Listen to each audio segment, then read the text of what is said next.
Hello, BookTube, and we're here for another Simak video. And I have Hello. Aaron Hook and Scott Danielson. Howdy, everybody. And this week we will be doing two books because I've been sort of AWOL from BookTube for a while because of health reasons. But we're doing July's All Flesh is Grass, and look at that lovely cover. And then August special Deliverance with a Michael Whalen cover, and that is the original first edition hardcover as well, artwork with Jenkins porn. Not Jenkins. I always like every time there's a robot in Simak, I'm always thinking Jenkins because Is that there's Cher? so much of Jenkins in every robot that he does. So Very I good. guess we can start with All Flesh is Grass, Hmm. which was published in 1965, and this is the science fiction, the British Science Fiction Book Club edition of it. That's cool. I The tried to share. I don't know how to show the cover. I read it on ebook, but I don't know how to show. I was going to show you a cool cover that I found, but I'm not sure how to or why it's not sharing. Is it the one But with the flowers? no, it's a nice shot of let's see. Should we try that real quick? Does it ask you to let me share or something? I don't see anything. I might be the only one that can share. Okay, so it says I'm sharing right now, but I only Oh, see me. yeah, no, I don't see anything Okay, here at all. yeah. Hello, Alex Day. Oh, But yeah, so I did not know what All Flesh is Grass was going to be about at all, and I was like, oh, this is Under the Dome by Stephen King. I mean, it was I was just really surprised. I had no idea that's what it was even about, but turns out that Stephen King did acknowledge Clifford Simak. I looked it up, and he did say, yeah, this influenced this. Yeah, I didn't know anything about it until Aaron mentioned that a few weeks ago on live, and it's like, oh, okay, well then I'm gonna have to read it just for the heck of it, but Oh, yeah. I don't Oh, know. Under the Dome is a good book. You know, a lot of Stephen King's books. I mean, it's the journey that's the thing, and then you get to the end, and the end is often unsatisfying. But Under the Dome is quite good. It's very long. I don't know if it's 1,000 pages, but it's close. It's one of his long ones. Mm. Yeah. Well, for who wants to do a sort of overview of All Flesh? Hmm? You want to go, Aaron? yeah, okay, right. The story's set in Millville, in Wisconsin, which, if I'm right in saying, Sean, that was Simak's hometown. More or Where less, he yeah. Oh, cool. and the main character, Bradshaw Carter, those short to Brad, um, has just lost his job, and he's about to go fishing with an old friend, and he's driving out of town to beat his friend when this car hits a barrier. And it quickly becomes apparent to him that the town has been cut off by an invisible dome that's been put across over Millville. And over the course of the book, he finds out this has been done by a group of aliens who are in the form of flowers, and they want to contact humanity and give their knowledge, form an alliance with humans to give their knowledge that they've built up over the thousands of years they've lived and help human beings. And sort of the book sort of sees Bradshaw acting as their sort of Yeah. ambassador to the rest of the world, particularly the United States government, trying to sort of get over what the flowers want. Mm-hmm, mm-hmm. Yeah, there's a lot of suspicion of are they actually friendly or not friendly? Yeah. Should we be in contact with them or not? I mean, even the main character has these musings Well, in his it's own head. very Yeah. 60s, Yeah. Cold Warish in that way.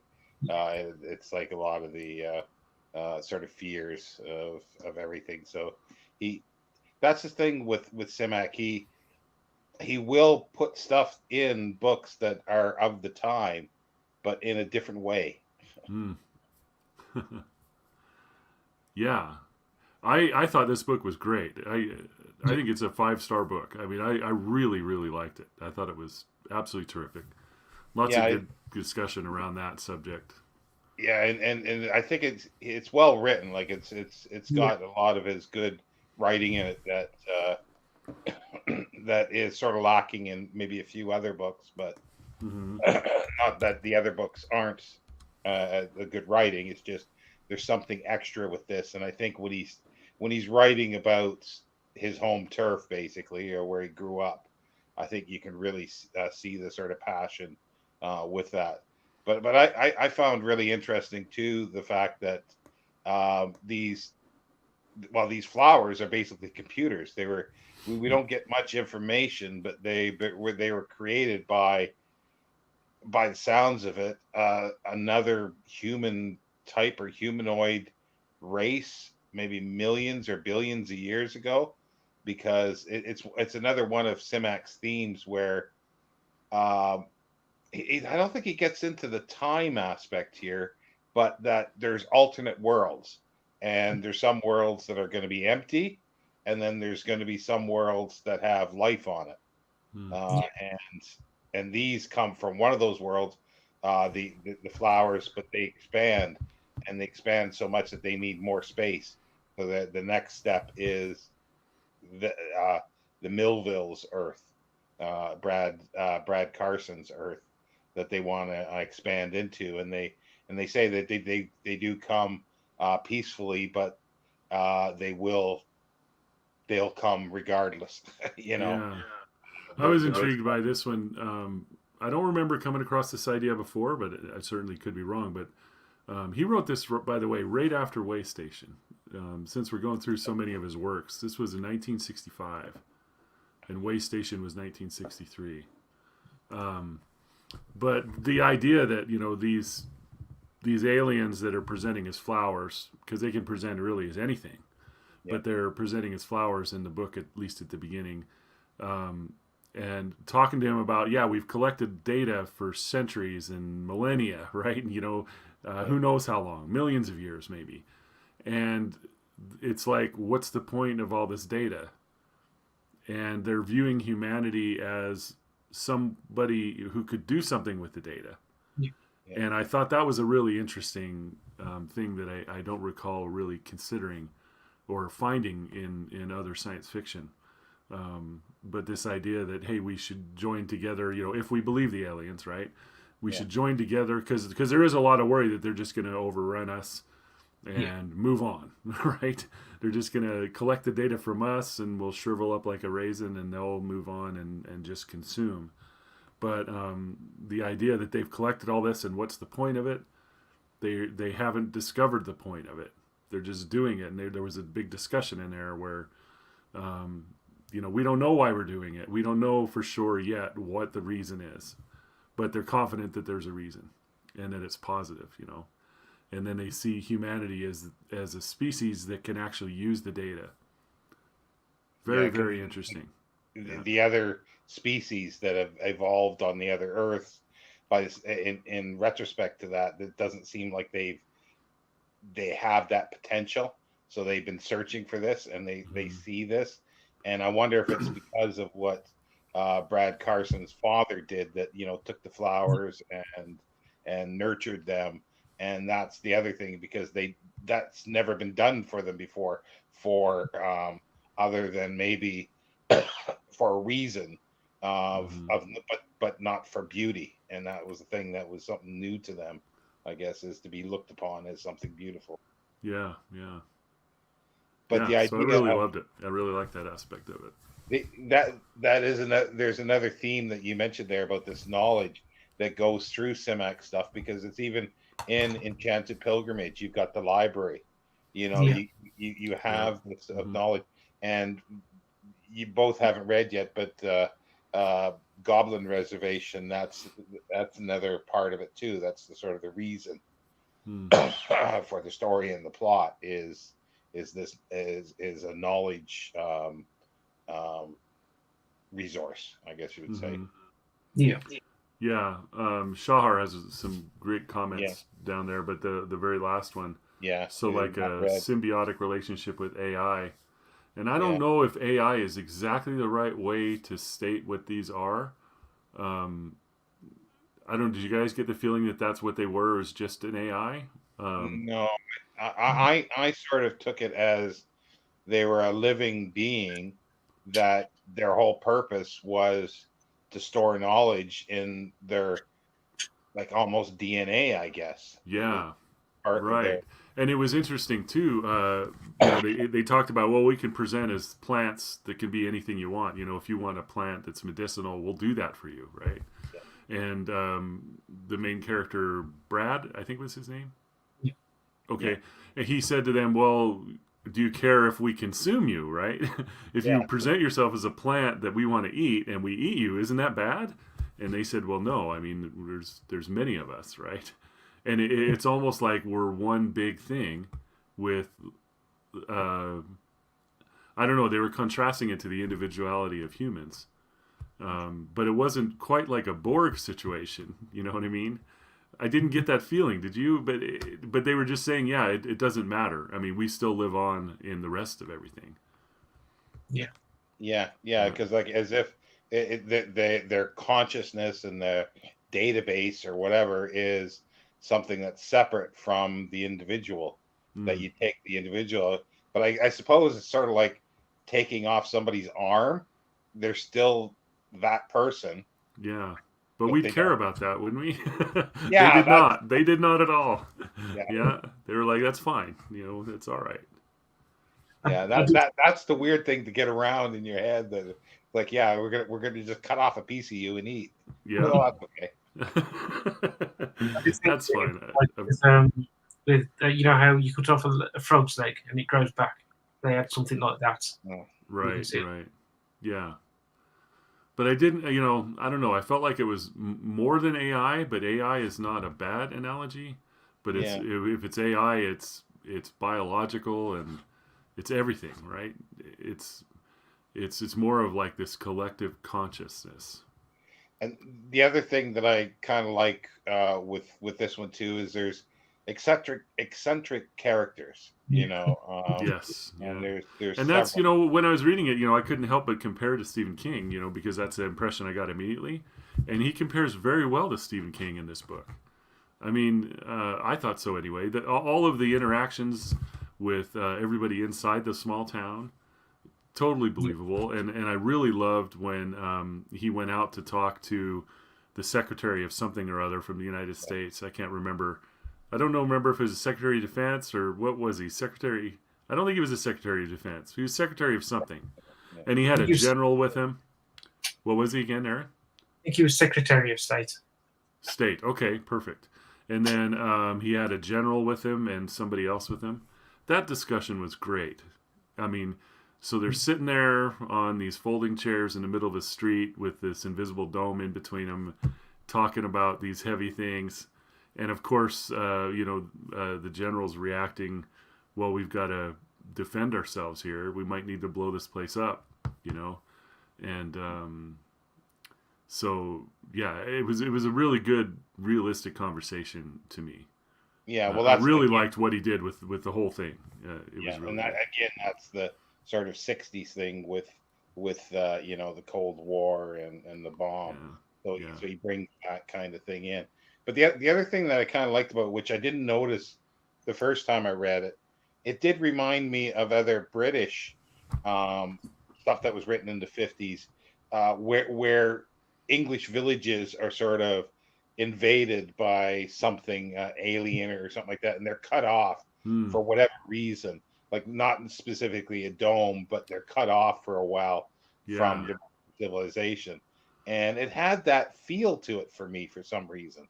And When was John Wyndham writing? Was this that would, around his time too?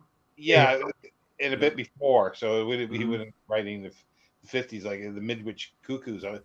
That is that early '60s or late '50s? I can't remember now. I think it's late 50s because the film came I out can in type this in. 1960, I think.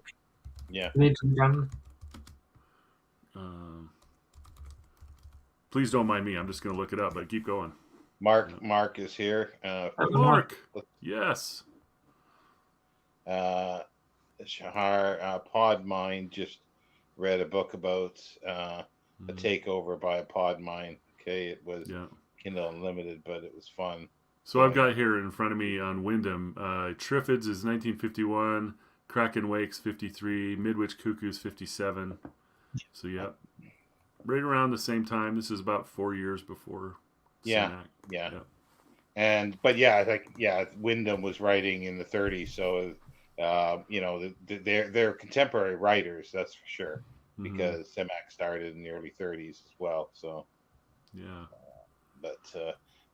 some similar territory there. But I find Simak, this book especially, very thoughtful about it, and the discussions that the characters are having can get pretty philosophical, and this is a home run of a book in my opinion. But it ends sort of with, are things going to be okay? Yeah. So when we get to that point, there was a little bit, I would say, of a letdown there at the end, simply because the tension is the government really going to go through, and the world governments, right? They're talking about, we're talking to other governments. Are they going to take this place out of fear or not, right? And we really don't have that resolved. It's still a possibility at the end of the book that's what's going to happen. I was imagining some different scenarios there.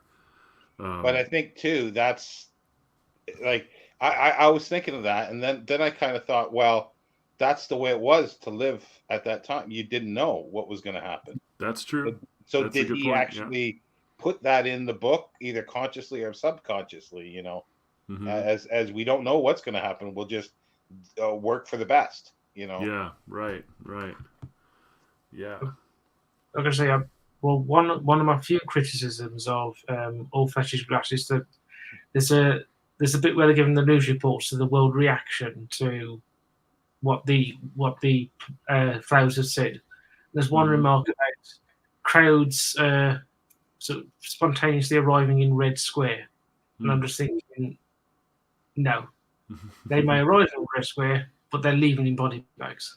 Yes. But that's the thing. It doesn't say that. So it is you don't know what happened after that. It's just the saying. Yeah. So the thing is, I think what he was saying was that everybody was happy for this, regardless of what side you're on. Whether or not the government clamped down on that is beyond what he wrote about. So it may have happened. So to me, it's like a I mean, for me, that was the only really unbelievable bit, because the idea that the crowd would appear in Red Square was the unbelievable thing. If you understand me, you know what I mean. Yeah. Golden right. Here. I remember a Japanese movie about mushrooms. Wow. Oh yeah. I've not come across that. Yeah, I know what he's talking about? I think I've seen that. That's like late 60s, early 70s. I think it's the one I'm thinking of. Yeah, there's a very bad M. Night Shyamalan film about plants causing people to commit suicide. Do you know that one? Yes, it's terrible. Well, I read, let's see, it was James Tiptree. Wish I could remember the name of it, but it was about the aliens. They did something, spores or who knows what, but the males started to become very aggressive, more aggressive than usual, right? To where they were eventually going to kill themselves. It was the screw fly solution. That was it. The screw fly solution. Because that's how they managed to figure out how to eradicate screw fly population, was by basically making it so they'll die out because they can't mate. Very, very good story if you haven't read it, The Screw Fly Solution. I've not read it, but I know that the series Masters of Horror. Have you heard that? I have not. Masters of Horror. Yes, I have heard of that. Yeah. They in one of their seasons they adapted that into one of the episodes. Yeah, and Really Jason Priestley was in it, I think, Mm. or if that was that adaptation. I did watch one. It was very good. Yeah, super good stuff. Lots of different ways to destroy the world, right? I think Mark's getting too much fresh air. Too much fresh air and green fields, and his 57-day journey through the wilderness was amazing. I'm glad we had that on film. So yeah, no, yeah. To Mhm. me, it's this is it's well. I guess if you're gonna give it 5 stars, 5 stars. I would, yeah, yeah. If you Because I give really stars like. at all, yeah. Uh, And we're always on Huddle Watch, right? yeah, So on Huddle Watch, it's just one of Simak's favorite words. There's 3 in this book. I've got the Kindle version here. I think they're near the end, aren't they? I think. Yeah, all 3 of them. Yeah. So just talking about huddling and to see. Or find some place to huddle, waiting limply for what would happen next, right? So, yeah. Oh man, I've grown in appreciation. I've always liked Simak, but I've never done this deep dive. But I am enjoying this a lot. Simak is great. Well, it's amazing to see, sort of, not amazing. It's not surprising for writers to reuse ideas. Take a bit of that idea and twist it Yeah. for something else. But like I read all his 30s short story stuff, and there's so much that he just reuses. Like he had the kernels of a Mm-hmm. lot of stuff in the 30s in his very first stories. Yeah. Yeah. Which is really cool. Very cool. Yeah. Love it. So, are we finished with? Sure. Yeah. We can go to Special Deliverance. Yeah, Special Deliverance. That's 1982. So, Yeah, 1982. So now we're pretty late in his career. How late did he go? Let's see.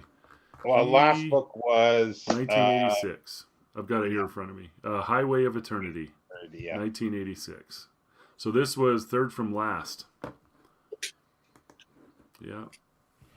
and it's one of his 4 or 5, I think, that are journeys. 4 at Yeah. least. No, 5, because wait a minute. There's Enchanted Pilgrimage. There's this one. Mm-hmm. There's Fellowship of the Talisman, Where the Evil Dwells, and Destiny Doll. Yeah. Yeah. How many is that? How many did I say? 4 4 or 5. or 5.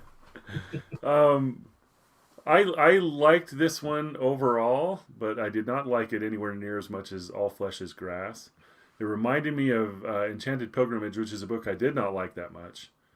But I enjoyed some of the puzzly stuff, but that's really what it was, right? This guy gets a package or something and ends up on a world. It's almost like a Star Trek episode, right, where you've got these people from different worlds and they've all got to figure something out, and there's aliens watching and trying to decide how worthy they are. You know what I mean? That happened at least 2 or 3 times in Star Trek, TOS and TNG, where humanity was having to prove itself, and but it was, I was pretty much just zipping through it until when you have these kinds of books where they're trying to solve puzzles and all this other stuff. The point was at the end. Why is this happening is really the point. And so you just kind of get to the end and then see what the point was. No, but again, like these aliens were pulling people from alternate Earths. Alternate Earths, right? Yeah. So you'd have Yeah. there were 3 humans and a robot, or there were actually 6 people, wasn't there total? Yeah, 6. Yeah, but one of them was a robot and the other ones are humans, and they were humans from slightly different Earths, similar but different.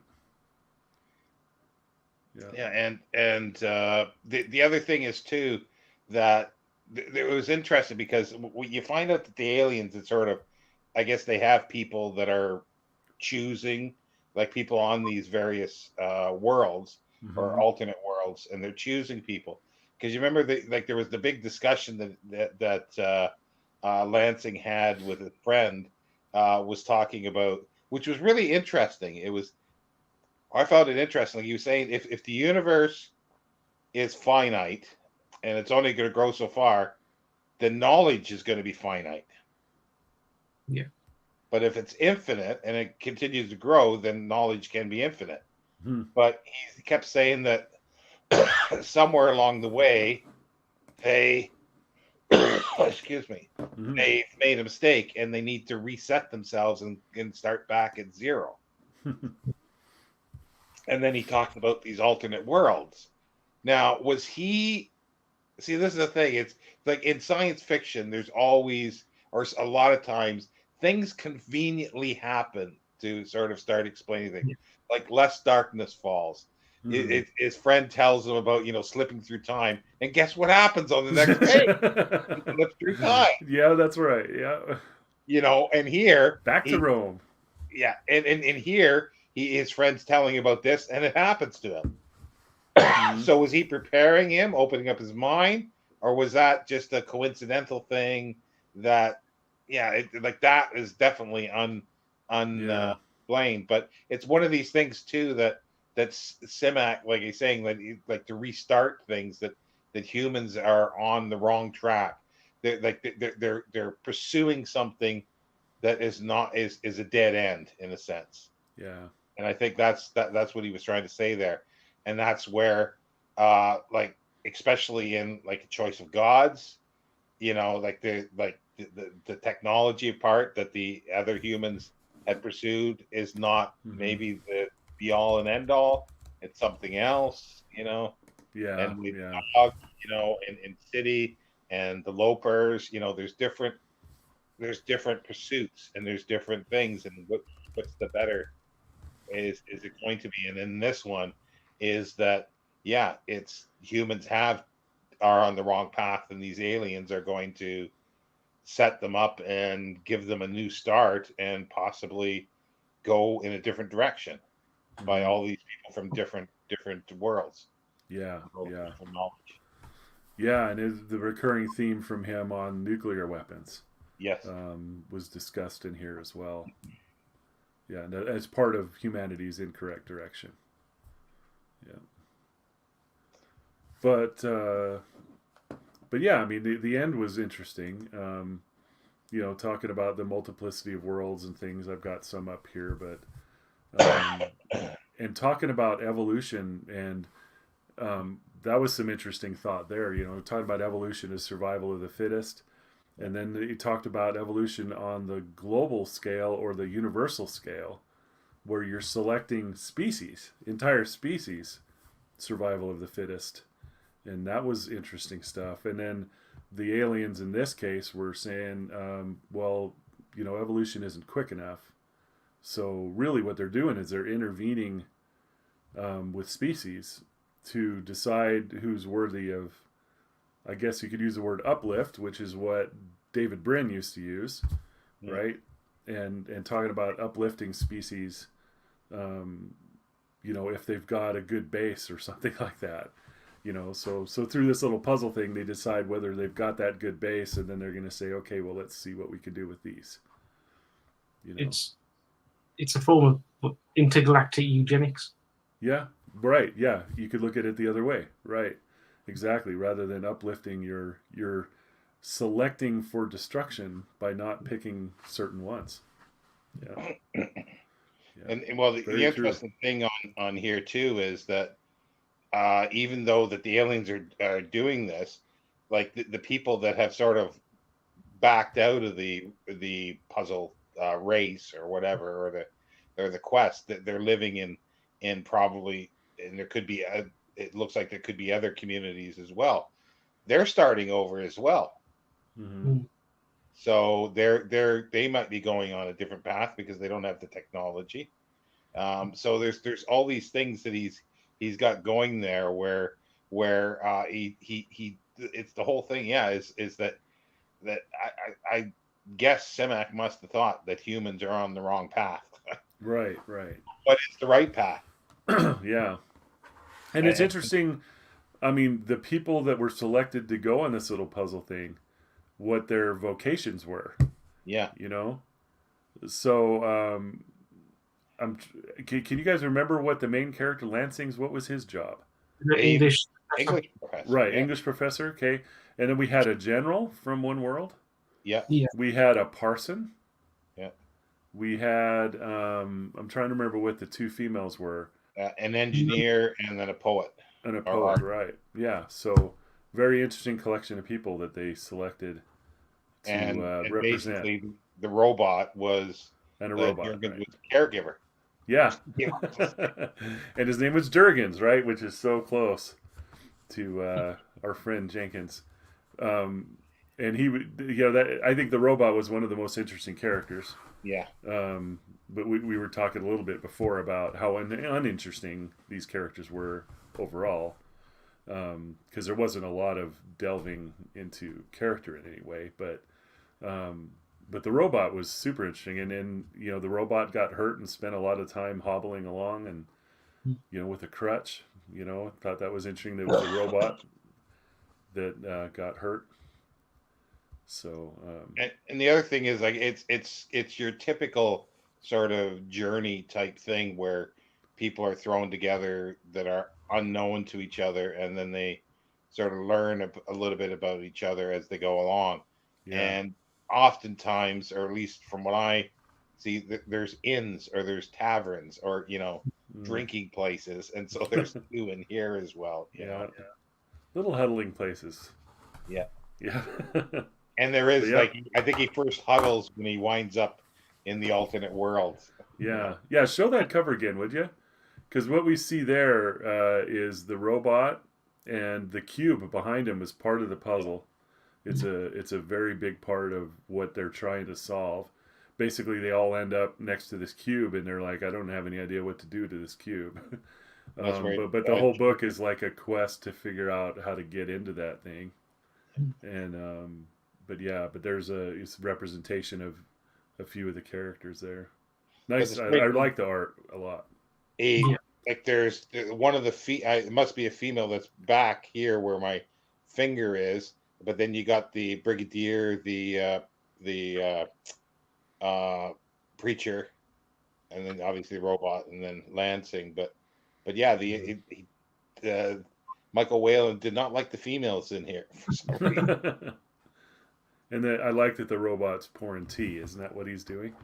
Yeah, but it's like I was thinking that like he's using a kettle that boils water, not a teapot. And this I think is because do Americans mostly think that is a teapot?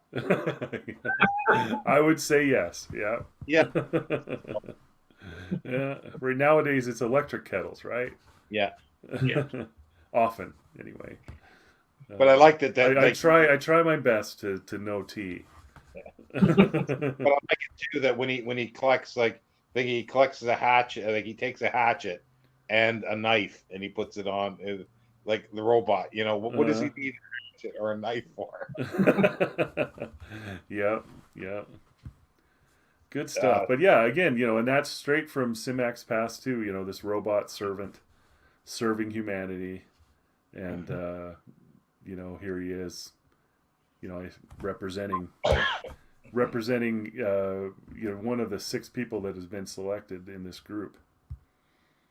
Yeah. And so there's all sorts of Canterbury Tales sort of I see that. Can you show the back of that? Does it say first time in print? Yeah, first time in paperback. Yeah. First time in paperback. Okay. There was a hardcover version of that. I think. There was. I have it. It's upstairs, but it's got the same artwork. Okay, cool. Yeah, that's the same artwork. Love it. A few comments here.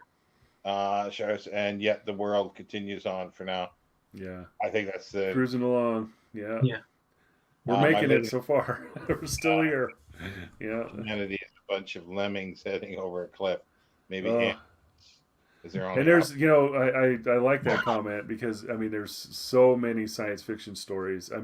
Arthur C. Clarke, he did it more than once, right? You could say Childhood's End, you could say that's positive or negative, but 2010, remember Jupiter lit up and it's like, this is for all of humanity, now stop your crap, stop what you're doing. and be happy for heaven's sakes, you know. But yeah, so much science fiction is this intervention in our death spiral. Yeah. That's not a teapot. A teapot has. Not a teapot. Love it.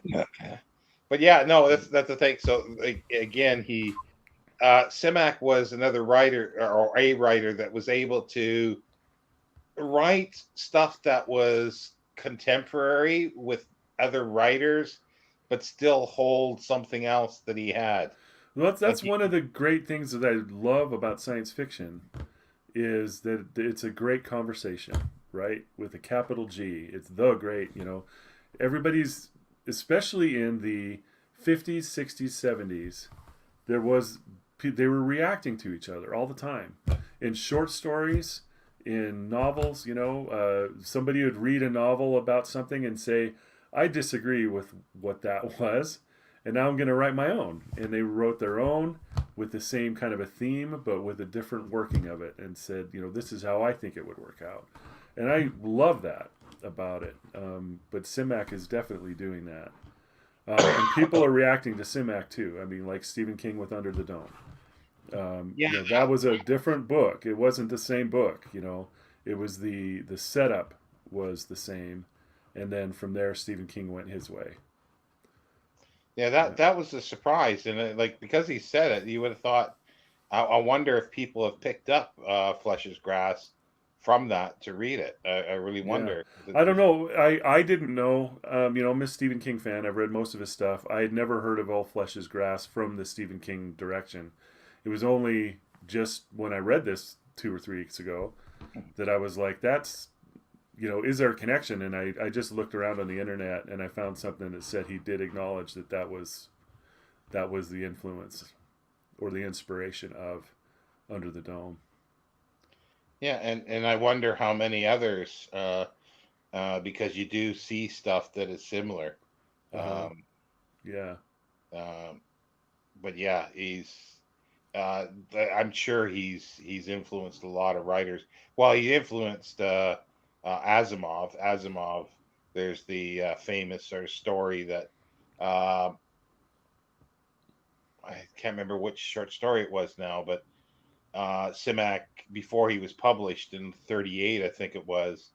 I mean, before Asimov was published, there was a short story that Asimov wrote a letter in to say it wasn't very well written.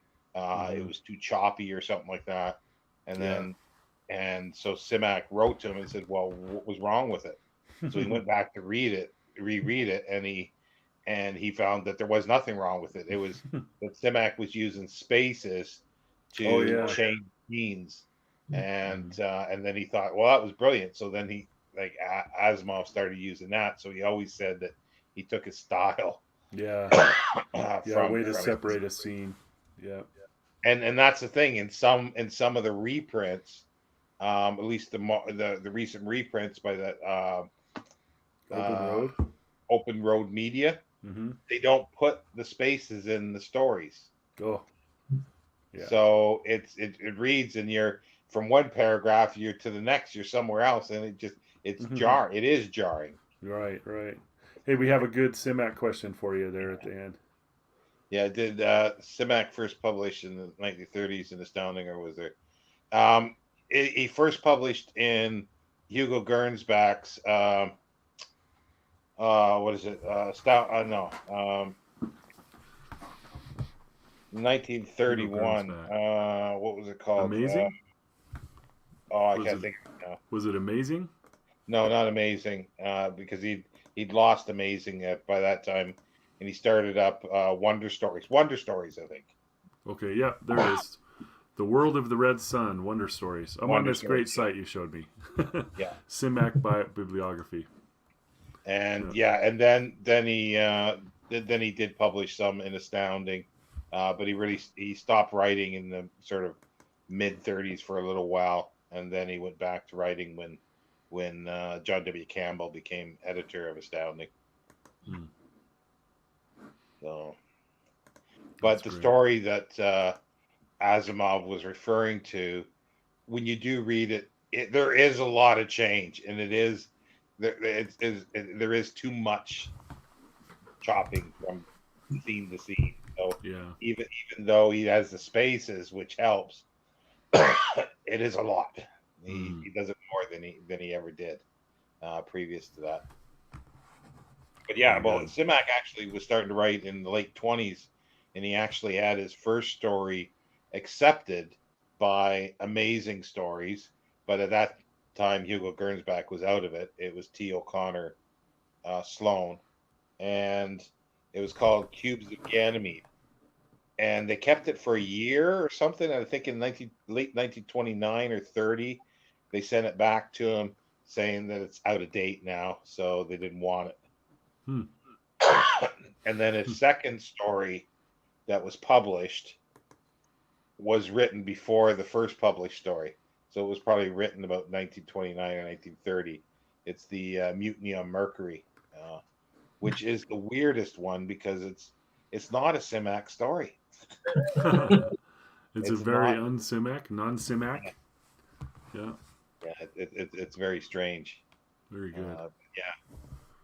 Yeah, but no, I'm glad there's people that are coming along with this and reading. Yeah, and I'm enjoying the heck out of it. Like I said, so next month's book is Project Pope. Project Pope, yeah, and Okay. I think we're back to sort of a choice of God's territory, Okay. very much Hmm. so. I think it's almost like expanded. He changed a little bit and redid a choice of God's Oh, interesting. Okay. because Yep, there's a I have super not read that one, computer as but it's a well. very Scott-looking book. So it's got a pope on the front of it, or some robots investments. Very nice. Yeah, look at that. Monkish. And Very good. oh, I thought in my head, I can't remember. I can't remember what October's is. Oh yeah, yeah. Look that up Uh, for me. October's. And I still, if I have time, I'll catch up on the Goblin Reservation as well. I just haven't Yeah, been able to pick that up. that is just fun. It's just Hmm. I just love it. It's just so fun to read. Okay, yeah, Out of Their Minds Out of their minds. Okay. is October, and that's basically Bugs Bunny and everything that's ever been created exists. I thought it was maybe a nonfiction about American politics. Uh, and November is the Werewolf Principle, Oh, excellent. Okay. and December is Destiny Doll. Destiny what? Doll. That's, Doll? DOLL? yeah. I don't think I've even heard of that one. Destiny Doll. Okay. I think the story, like he was writing it. There was a World of Fantasy magazine that Lester Del Rey Oh, wow. what was editor for a while, and but Hmm. it was going to end. It was another sort of sister magazine to Galaxy, and it was going to end. So he asked Simak to condense it, to Mm. abridge it to one thing, and Simak says he ruined it, but it's been published Uh-huh. as a one, like, abridged version. And it was suggested to be, I think, excuse me, Hmm. to be nominated for either a Hugo or a Nebula. But Simak didn't want it to be because he thought it was a bastardized version of the story. He said, "Well, wait till the book comes out." So the book comes out, and the book doesn't get nominated. Oh. We're like, "Oh, Wow. that's kind of weird." It's got a very, very cool DAW cover. Yeah. Yeah, with the sort of the doll. Yeah. Very nifty. And it's super early. This will be kind of cool. So he wrote that very shortly after City. Fun. Rereading Choice of Gods. So my draconian Hmm. TBR list. Shire says. Yeah, Yeah. Destiny Doll. I remember that's another. Again, people are throwing. From what I remember, is people are thrown together, and there's a quest in a Mm. sense. Okay. Very good. Whoops, I had this in the wrong order. It's not one of his super early ones. 1971. Yeah, I sort of had them in more or less order, except the Werewolf Crucible. And then that was when I was doing it every other month, and then everybody saying I was doing it monthly, and I was like, no, I'm not doing it monthly. And then it kept saying it was monthly, so I figured I'll make it monthly then. Excellent. Excellent. And then there's still more because he wrote like 20. It depends on what you say, 28, 29 novels, and some of them are quotation mark novels, a couple of them. Yeah. So we could continue into Still 2025. got plenty. Yeah, this could. Are we going to move into the new year? Still doing it? Because I'm in. Yeah. Yeah. Why not? So we got. Let's see. According to this, there's 27 novels. Yeah, it's probably sometimes they count Empire and they count The Creator. The Creator isn't really a novel; it's just a 40-page short story, but they sometimes count it as a novel. Interesting. Yeah. And the Trouble with Tycho is really short too. It's like a novelette. Yeah, very good. Yeah, there's lots. Some of his well-known stuff we still haven't even hit, like The Visitors and Shakespeare's Planet. Yeah, that's an interesting one. And let's see, other ones, and these are just ones that I've heard of. Right, Time is the Simplest Thing. Got a copy of that. Excellent. Yeah, Cemetery World. I've heard of that one too. Yeah, that's sort of one of, like, it can be sort of put along with this one and Enchanted Pilgrimage, which are not his best, but they're still fun. Cool. Yeah, that's great. Love it. Yeah, we can just continue on with them, and some short stories too. Like I think you mentioned, Scott. Like Yeah. pick Yeah, some it would short- be nice. So one of my favorite works of his is, what is it called? The Big Front Yard. That's what it is. Yeah, and it's a novella. I have the Astounding magazine it was published in. Really great art on that one. Yeah, the Autumn Land is another one that's really good too. Yeah, yeah. The big one, the Grotto of the Dancing Deer. And then Grotto of the Dancing Deer, and yeah, shoot, it's not coming to mind, but there's another one that yeah, it's not coming to me. So, but anyway, he's got a nice handful of top-notch short stories too. Yeah. Yeah, I guess his first novel was done in 1939. Well, 38, 39. Cosmic Engineers. It's a space opera thing. So, but it is a bit unusual that the person who saves the universe is a woman. So that's a little different from 1939. Excellent. Very good. Very good. But a lot of people say it's crap. I don't think it's crap. I don't think he wrote anything that I would say was crap. Because there's always something to it. Even the most derivative ones, like I say, the Mutiny on Mercury is close, but it's not quite. It's darn near crap. Yeah, but not quite. But it's just so I kind of wonder what the Cubes of Ganymede was like. He said it was bad. So it was bad, and then it never was published anywhere. It just disappeared. No, he put it, and I guess he says he threw it in a drawer, and he's looked for it, or when he was alive, he looked for it, couldn't find it, and so it's gone, I guess. Perhaps that was another Earth, and he didn't really. Well, that's the other thing. There's a short story that's really good. It's called Dusty Zebra. And it's like, where do all your pens go? Where do things like that disappear to? Where does and their socks? Where do their socks go? Yeah. and there's a lot of humor in his short stories too that are really great. Like How To, and it's like they did a really good radio show of it too, where this guy buys a robot you know, and it puts it together in his basement, you know. Mhm. But it's a robot that has a reproductive urge to it. Hmm. So it starts building other robots, you know. Oh, yeah. And the radio, it's like X-1 or one of the 50 science fiction ones, and it's pretty funny because they got the robot going, yes boss, we'll do that. Oh man.